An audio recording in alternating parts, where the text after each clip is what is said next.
Hello friends, welcome back my new blog में। आज है मकर संक्रांति, तो आप सभी को हैप्पी मकर संक्रांति। और आज के दिन वैसे सब लोग मकर संक्रांति पे पतंग वगैरह उड़ाते हैं। हमारे आगरा में तो बहुत उड़ाते हैं। यहाँ का तो मुझे पता नहीं है, यहाँ मुझे कोई दिख भी नहीं रहा है पतंग उड़ाते हुए।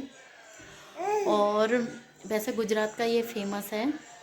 गुजरात में बहुत ज़्यादा मतलब मनाया जाता है ये त्यौहार।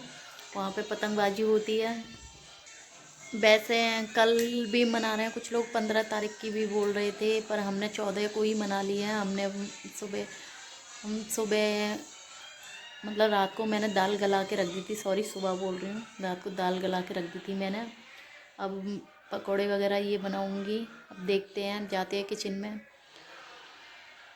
कल आए थे भावित के मामा जी, तो भावित के लिए लेके आए थे कपड़े और मिठाई और बेला और चावल, क्योंकि भावित के निकल रहे हैं ऊपर के दांत, तो उसके ऊपर के दांत नहीं निकलने थे पहले, तो इसीलिए इसके मामा जी कल आए थे। तो कल ये सामान दे के गए थे। तो मेरे लिए इसके लिए ब्लू कपड़े, जो कि ब्लू कपड़े आते होंगे, और मेरे लिए ब्लाउज ब्लू था। ये हैं भावित के लिए कपड़े, ये ब्लू कलर के, क्योंकि इसके लिए ब्लू ही कलर के कपड़े आते होंगे, पता नहीं कुछ ऐसे बोल रहे थे। भावित आज नहाए नहीं है हमारे, क्योंकि सर्दी थी, इसलिए भावित को नहलाया नहीं। धूप नहीं निकल रही है आज। अच्छा, क्या कह रहे हो ऊदमी बच्चे?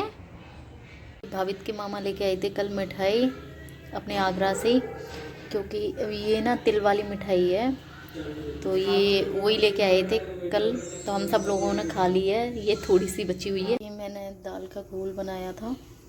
दाल का घोल मतलब कि दाल पीसी थी, तो मम्मी पापा खा चुके हैं और मैं और ये रह गए हैं। तो मम्मी बोल रही थी ये पेस्ट कम है दाल का, तो मैं इनके लिए बनाऊंगी ब्रेड पकौड़ा।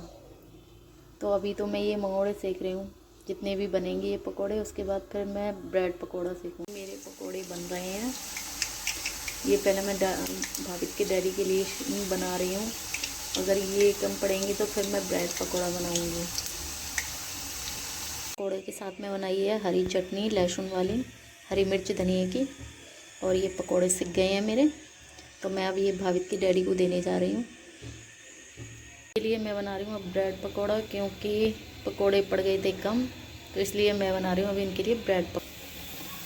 तो ये बन रहे हैं मेरे ब्रेड पकौड़े, और ये बन गई मेरी चाय। उस लड़के ने क्या कर दिया, मेरे बालों में से क्लेचर ले गया निकाल के, नहीं, और ये बाल मेरे बिखेर के रख दिए। बाल खींच लिए बहुत बुरी तरह से, और क्लेचर अपने हाथ में ले लिया। अब उससे खेलने लग रहा है। हंसा हो रहा है, इसको हंसी आ रही है। हाँ, दिखाओ मेरा क्लेचर, दिखाओ कहाँ है आपके पास, कहाँ है, दिखाओ मेरा क्लेचर। हाँ दिखाओ। बज रहे हैं शाम के 4, और चाय मैंने बना दी है। सैंडविच बना रही हूँ, और ये आलू अभी बॉईल किए हैं। सुबह हमने वो बनाए थे ब्रेड पकौड़ा, और क्या बोलते हैं उसको, पकौड़े। तो ये मैंने चटनी फ्राई करी है सैंडविच के लिए। ये आलू के पराठे शाम को बनेंगे। बन रहे हैं मेरे ब्रेड पकौड़े शाम के टाइम, क्योंकि 4 बजे का नाश्ता हो रहा है सबका। उनके लिए सैंडविच बनाई है, और पापा के लिए ये ब्रेड पकौड़ा सेक रहा हूँ, मम्मी के लिए भी ब्रेड पकौड़ा। सो गाइस, हम गए थे आज गांव। तो हम गांव गए थे, तो हम लेट गए थे आज गांव, तो मैं इसलिए रात का ब्लॉग नहीं बना पाई थी। नहीं तो मैं अपना गांव दिखाती तुम्हें। तो भावित, मैं, इसकी दादी और इसके डैडी, हम 4 लोग गए थे। तो पापा गए नहीं थे, क्योंकि घर पर कोई नहीं था, इसलिए पापा गए नहीं थे। फिर हम वहाँ से लौटे थे 8 बजे के समथिंग। फिर मैंने आके खाना बनाया था, तो सबके लिए 2-2 पराठे सेक दिए थे आलू के, क्योंकि मैंने जो दोपहर को सैंडविच बनाई थी उसी में से चटनी बच गई थी, तो उसके पराठे सेके। फिर बच्चे को दूध वूध पिलाया, फिर उसको सुलाया। तो ऐसे करके नहीं, तो आज हम लोग हो गए लेट। अब बज रहे हैं 10:30।